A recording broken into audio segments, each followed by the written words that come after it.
Hey guys, welcome back to another chapter of The Haunting of Braidwood Manor on the app choices. We're going to restart this chapter because my recording messed up earlier. So let's get straight on in. Haunting of Braidwood Manor, Chapter 4, Behind Closed Doors. As Eleanor strikes off for the manor, you hurry to follow her across the snow. Eleanor, wait!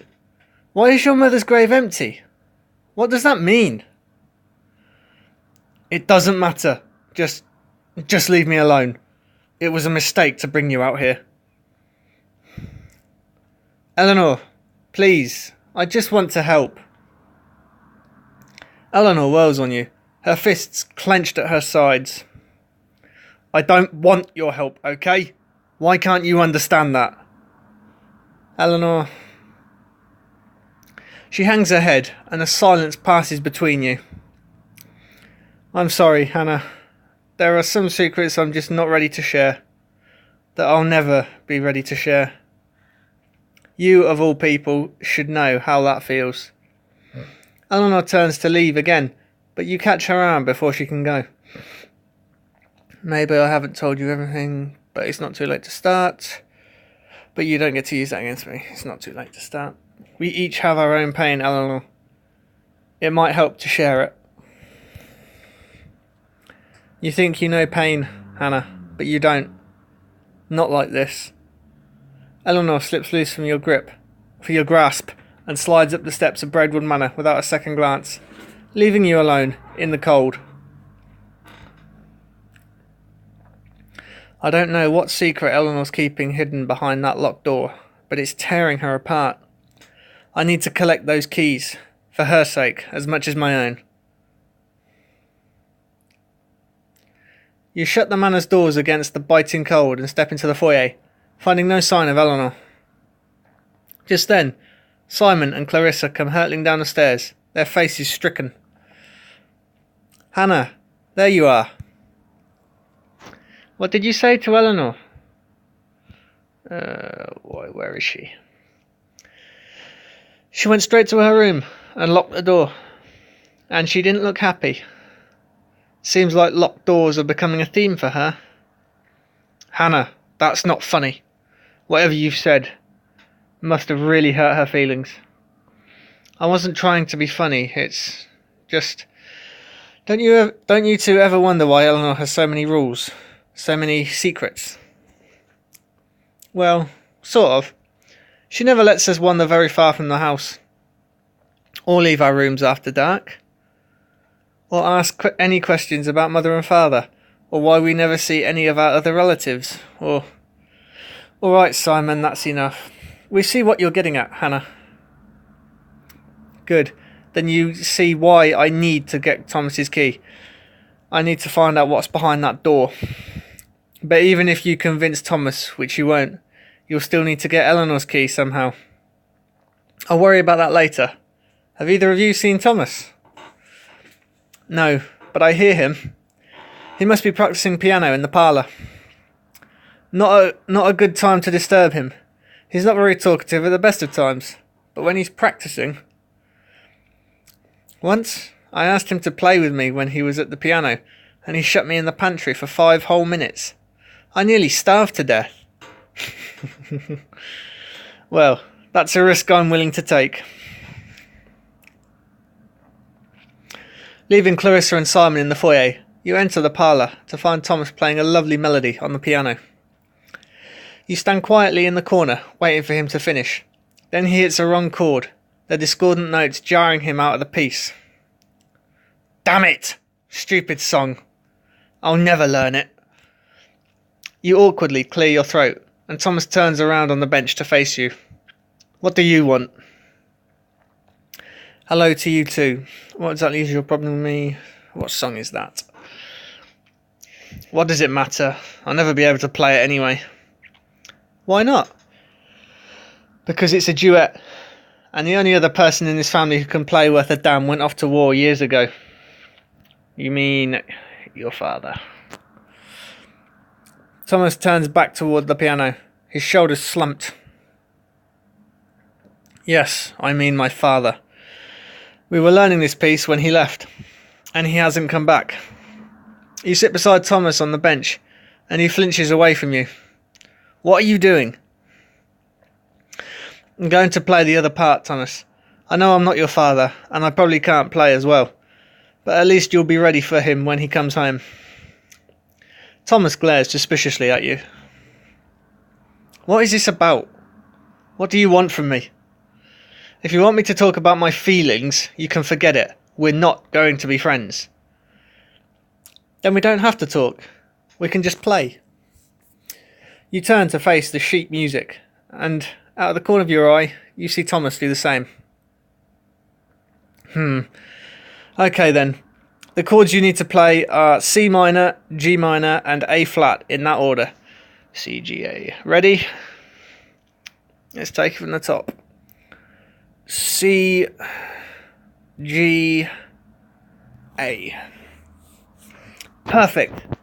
Now you just keep playing those chords, and I'll come in with my part. Soon, you and Thomas are playing the duet perfectly. Thomas hitting every single note of the melody, while you provide the harmony. Finally!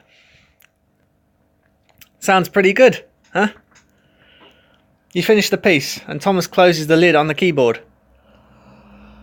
Still in a bad mood?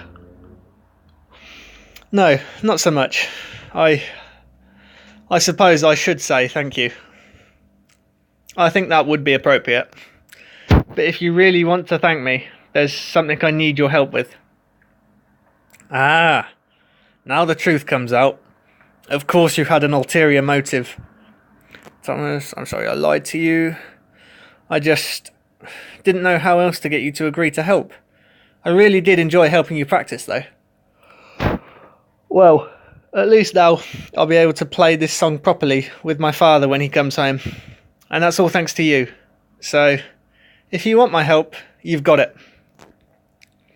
That's great to hear, Thomas, because I really need to borrow your key. I need to know what Eleanor's hiding behind that locked door. Why didn't you just say so? I've been wanting to know the same thing for I don't know how long. Really? Of course. You think I haven't noticed how much Eleanor isn't telling us? As far as I can remember, that door doesn't even lead anywhere special. It just goes to the cellar. The cellar? Really? Yeah. Last time I checked, there's nothing down there but the furnace. The furnace. That might explain the fire. Maybe I didn't see what I thought I saw. Thomas, when's the last time you were actually in the cellar? Thomas looked suddenly frustrated, his brows furrowed in concentration. It must have been a long time ago, but it couldn't have been that long ago. I can't seem to remember. Why can't I remember? I don't know, Thomas. I'm sorry. All I can say is, if you help me, we can find out the truth together. Thomas pulls a key from inside his vest and hands it to you. Here, take it. Thank you, Thomas. I promise this will all make sense. When? Soon, I hope. Just then you hear a sudden crash as the parlour door springs open and Simon and Clarissa tumble onto the floor. Simon! Clarissa! What are you two doing? Don't tell me you were listening at the keyhole. That is certainly not what we were doing. We were just testing the door. It works. Ugh. Someone really needs to teach you how to lie better, Simon. So, how long were you two eavesdropping? Not for very long. Just long enough to hear that you convinced Thomas of all people to hand over his key. I'm impressed. Now, all that's left is Eleanor's. Good luck with that. Eleanor keeps that key with her at all times, and should never just hand it over. If you want to get your hands on it, you're going to have to steal it. You move to the parlour window and stare out at the crisp field of snow beyond. I don't think I could just take it off her without her noticing, but maybe Simon could. If the rest of us kept her distracted. but I'd feel guilty asking him to do that for me. Then again, I could always take it from her in her sleep. It would mean betraying her trust, but I'd only be doing it to help her. And it would be nice to be alone with her. Spend the night with her. You turn from the window to face the Waverleys. I know what I'm going to do. I can't tell you what exactly. But if you just leave this to me, I'll have that door open by tomorrow morning. Why can't you tell us? It's complicated. But it'll work, I think. Great. That's reassuring.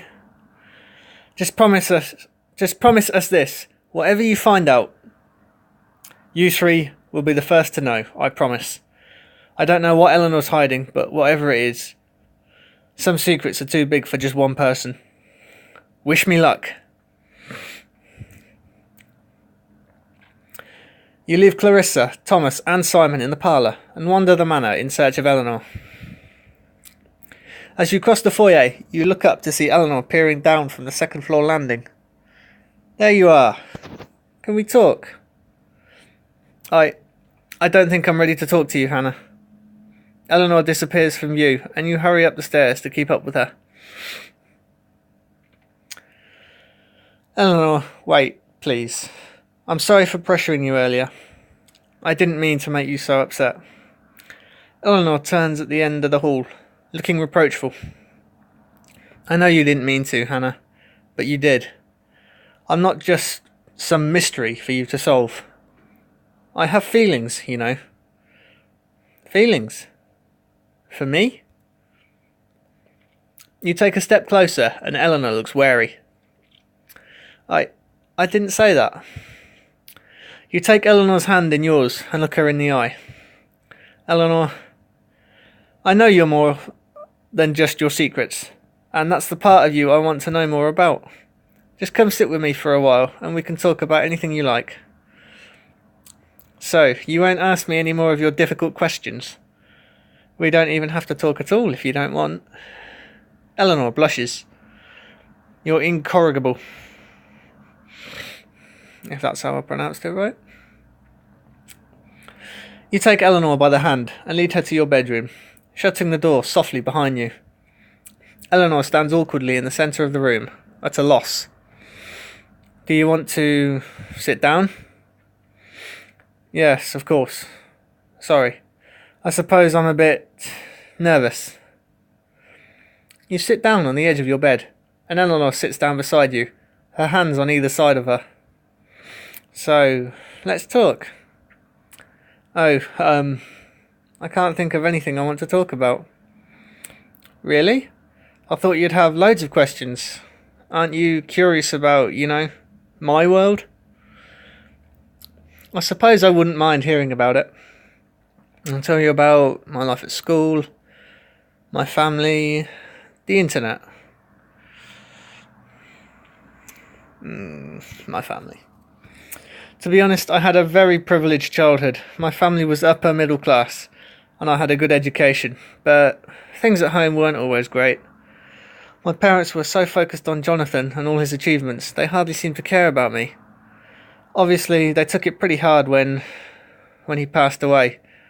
I used to hate them for caring so little about me, but now I have to feel sorry for them. I'm sorry, Hannah. It's so difficult to know how to feel sometimes. You smile at Eleanor and let your hand brush up against hers on the bed. Not right now, it's not. You lean in to kiss her, then pull away. What's wrong? Maybe I want you to kiss me this time. Eleanor bites her lip, looking nervous again. Oh, Eleanor closes her eyes and kisses you, softly at first, and then more insistently.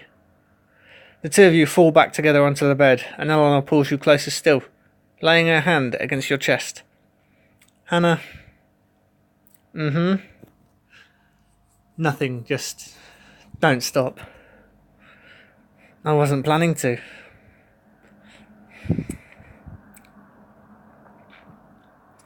Later, you and Eleanor lie tangled in your bedsheets, the snow falling gently against the window panes. You stroke Eleanor's hair absent-mindedly, fretting over what you have to do next. I hate lying to her, but this might be the only way to help her. Maybe one day she'll understand. At least, I hope she will. Taking care not to wake Eleanor, you slip a hand inside her dress pocket and close it around a smooth metal key. Got it. You slowly withdraw your hand from Eleanor's dress, watching her face for any sign of detection. Her brows knit in sudden irritation, and you... pull my hand out. You quickly pull your hand back as Eleanor turns over in her sleep. That was close. You open your hand and look down at the brass key sitting in your palm. Tiptoeing to the door, you take a last look at Eleanor's sleeping form and feel a pang of regret. I'm sorry, Eleanor. Please don't hate me.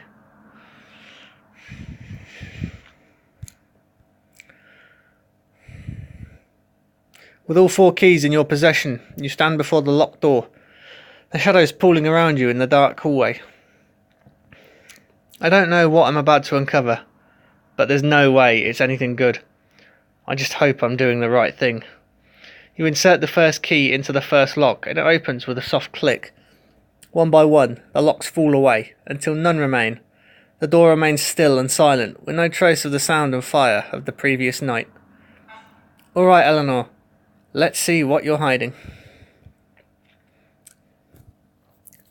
Just hope I can get this finished before the pizza guy turns up. The door swings open, and you find yourself at the top of a flight of stone steps leading into the cellar. Across the room, the embers flare in a squat iron furnace, filling the cellar with an angry red light. Thomas was right. It really is just a cellar. So why did Eleanor want it locked up? What was she so afraid of? Oh no, sound effects. Just then you hear a grating screech as the furnace door swings open on rusted hinges. What the? Then you hear it, the weeping from the night before, a muffled, hysterical sobbing that seems to come from deep within the furnace itself. A skeletal hand emerges from the red throat of the furnace, its bony fingertips scrabbling on the cellar's stone floor. Oh my God. A hideous skull with long stringy hair comes next, then another hand, until finally the horror pulls itself free of the furnace.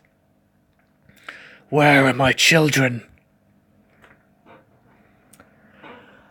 Okay, that brings an end to Haunting of Braidwood Manor Chapter 4. As always, guys, if you like the video, stay tuned to my channel for Chapter 5 tomorrow night. And once again, thank you for watching.